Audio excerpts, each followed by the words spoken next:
Welcome back to another deep dive. Ever have those work moments where, yeah, it's tough, but it just feels good? Like you're energized, you feel like you actually did something, and it's not just about the paycheck. What is that secret sauce? Well, today we're diving deep into what folks call intrinsic rewards. We'll explore how they connect to our work goals and really fuel that deeper kind of motivation. We're basing this discussion on a great piece from HR Cloud called Linking Intrinsic Rewards to Work Goals for Increased Motivation. That's right. And our goal here, our mission, isn't just a summary. We really want to unpack how things like internal satisfaction, Mhm. personal fulfillment, these aren't just, fluffy buzzwords. They are genuinely powerful drivers. They lead straight to better engagement, better job performance too. And this matters, right? Whether you're just trying to find more meaning in your own job, or maybe you're leading a team and aiming for that high-performing culture, it's about moving past just the transactional stuff. Okay, so let's start there. We hear intrinsic and extrinsic motivation thrown around a lot. Extrinsic, that's the easy one, right? The bonus, the promotion, Yeah. the external stuff. But intrinsic rewards, what's the actual core difference? What makes them tick? Yeah, it's a great question. Intrinsic rewards are those psychological benefits you get directly from the work. Things like feeling accomplished, like you're growing personally, or honestly, just enjoying the task itself. It comes from within the activity. Okay, so internal versus external. Yeah. Makes sense. Exactly. And what's really interesting is how the article highlights that these intrinsic incentives, this internal payoff, it's more enduring. It leads to sustained investment. Mhm. Think about it. A bonus feels great, sure, for a bit. But that feeling of mastering something complex or knowing your work actually matters, that sticks with you. It resonates way deeper, lasts longer. So it's less about dangling a carrot and more about making the work itself the reward. Precisely. It's about setting up conditions where that motivation just kind of sparks naturally from doing the work. It's a fundamental shift. And when that internal fire gets going, the benefits seem pretty obvious.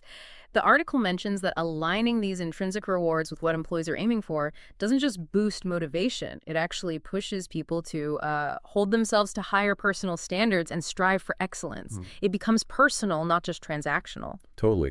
And if you zoom out, look at the bigger picture. Yeah. This is like core to really good talent management. When the work itself connects with someone's personal drives through these intrinsic rewards, well, you're tapping into something much deeper. You're not just hiring skills anymore. You're building an environment where the work genuinely clicks with someone's inner aspirations. That's engagement that lasts. And, better retention too. Okay, let's dig in a bit more. The article brings up a study about three fundamental psychological needs. Needs that have to be met for us to function optimally. Sounds like the foundation for intrinsic motivation. Let's tackle the first one, autonomy. Now, I usually think of autonomy as just, being left alone to do my job, independence. But the article says it's more nuanced. Something about acting following one's true self and values. How does that actually play out at work? How do companies do that? Right, that's the key, isn't it? It's not just, okay, you can work from home today. It's deeper. The article gives some concrete examples. First, decision-making power. So letting employees actually choose project roles that play to their strengths or what genuinely interests them. Then, flexible work conditions. Yes, remote work, flexible hours. But the crucial part is the choice and the trust involved. And third, ownership of tasks. Think about, say, a marketing intern. Instead of just grunt work, they get to design a whole campaign start to finish. That kind of trust, that ownership, that builds serious intrinsic motivation because their values, their input, it's right there in the work. Ah, I see. So it's really about agency, feeling like you have a real say. Okay, next up is competence. The article also calls it mastery in some examples. This feels intuitive. We want to feel capable, like we can handle challenges, get better at stuff. Right. How do you actually cultivate that feeling across a team, though, consistently? Absolutely. And it needs deliberate effort. The article points to a few things. One, real skill development opportunities. Not just generic stuff, but targeted training, like a software company offering specific coding boot camps their developers actually want and need. Two, a good feedback mechanism, moving away from just judging performance to having regular constructive chats focused on skill growth. Where are you improving? What's next? And three, offering challenging projects. Tasks that stretch people but aren't impossible. That sweet spot where they feel that accomplishment. It's all about creating those regular chances to grow and see that growth validated. That, hey, I'm getting better at this feeling. That makes sense. Growth and validation. Okay. And the third need, relatedness. which the article connects to purpose in its examples. So this is about feeling like you belong, you're supported, but also connecting your day-to-day tasks to something bigger, a larger mission.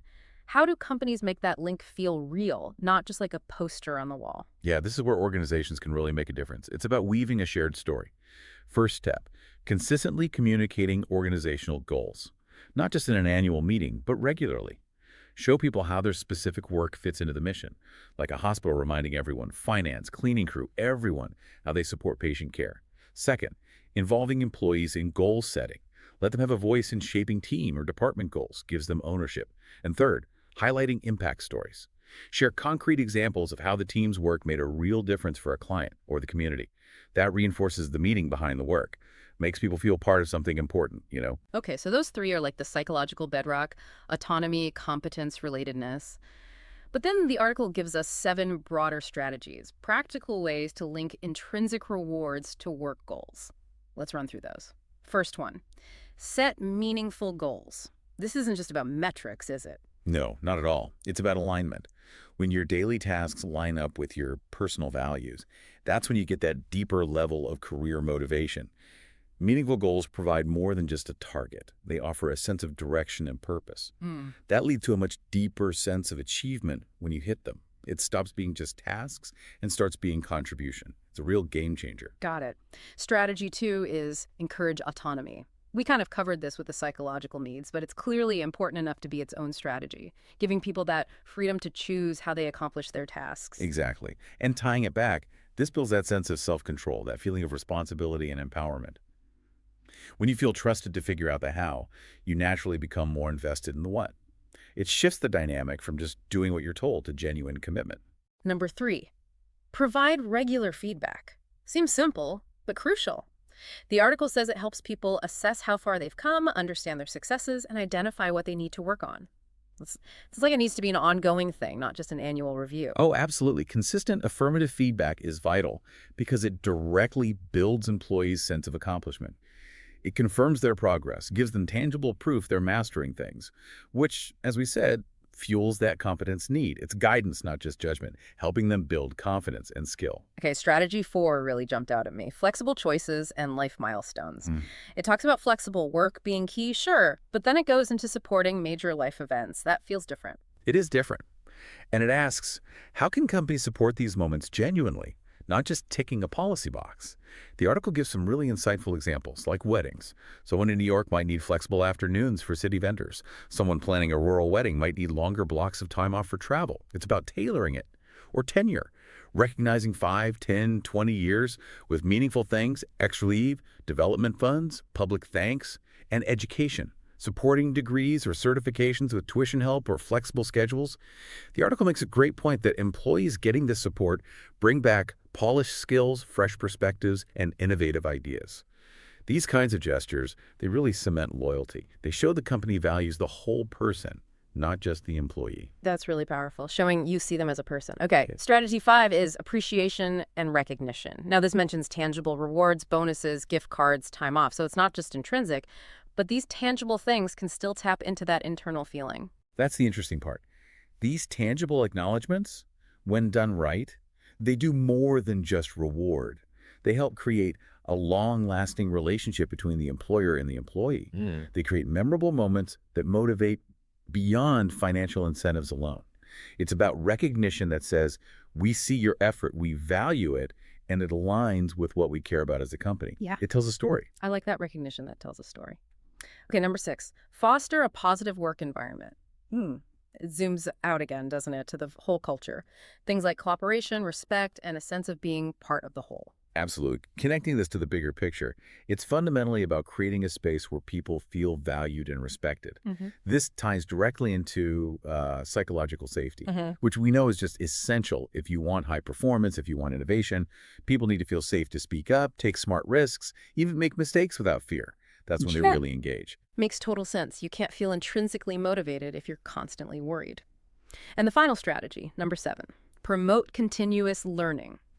Offering development opportunities that actually line up with what employees are interested in seems like a clear win-win. It really is. Pursuing more education or skills, it doesn't just boost their personal knowledge, it enhances professional credibility.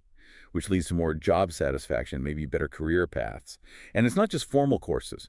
Things like mentorship programs and coaching programs, those are huge for commitment and performance. The article also mentions that even recognition from peers and industry leaders can provide a really profound sense of achievement. It's about fostering that growth mindset culture, always learning, always improving. Wow. Okay. That was definitely a deep dive into what really gets us going at work. So, to wrap it up, the core idea seems to be when people see how their own achievements, their own values connect with their work goals, they invest more, much more deeply. And focusing on these intrinsic rewards, it's not just good for the employee's well being and growth, it's good for the organization too. Better productivity, people sticking around longer. Exactly. And maybe here's a final thought for you, for everyone listening. Hmm? How does really leaning into these internal drivers change how we even think about work-life balance? Maybe it's less about balancing two separate things and more about work-life integration, where work genuinely adds to your personal fulfillment rather than just taking away from it.